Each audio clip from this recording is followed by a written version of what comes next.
Beaucoup de gens sont dans des relations et s'en plaignent, mais n'y mettent jamais fin.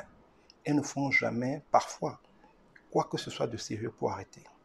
Et puis un jour, ils crient au scandale, ils veulent tout casser, ils veulent tout détruire, ils décident de rompre. C'est vrai que quand on n'est pas heureux dans une relation et que c'est irréversible, il est temps de partir. Mais beaucoup de gens sont lâches. C'est-à-dire qu'au lieu de communiquer de façon mature et adulte, ils se comportent comme des enfants. Quand l'autre fait quelque chose qu'ils ne sont pas capables de supporter, qu'ils n'aiment pas, au lieu de dire franchement, poliment, gentiment, avec respect et courtoisie, mais clairement qu'ils ne sont pas d'accord, ils font semblant d'accepter, ils font comme si ce n'était pas important. Pour eux, ils laissent passer, ils prennent sur eux, mais sans jamais montrer à l'autre qu'ils sont en train de laisser passer, de prendre sur eux, douloureusement. Ce n'est pas sage.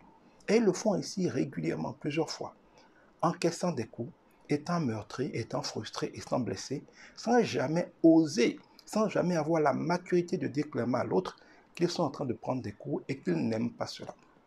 Le résultat, c'est que l'autre est en train de les blesser, de les frustrer, d'être complètement galvaudé ou noirci dans leur esprit comme étant une personne mauvaise, mais sans même s'en rendre compte. Elle pense ou il pense que l'autre est gentil, qu'il aime bien ça, que c'est naturel pour lui. Et donc, la personne qui est en train de frustrer l'autre a l'impression que tout ce qu'elle fait est naturel.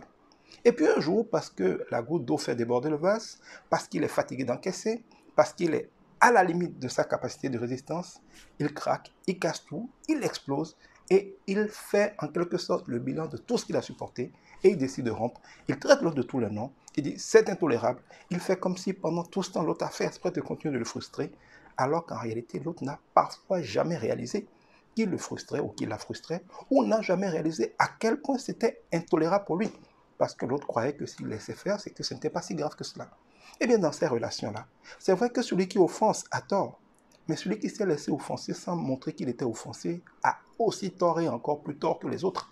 Parce que c'est à cause de lui que ça a pourri. Ne soyez pas lâche.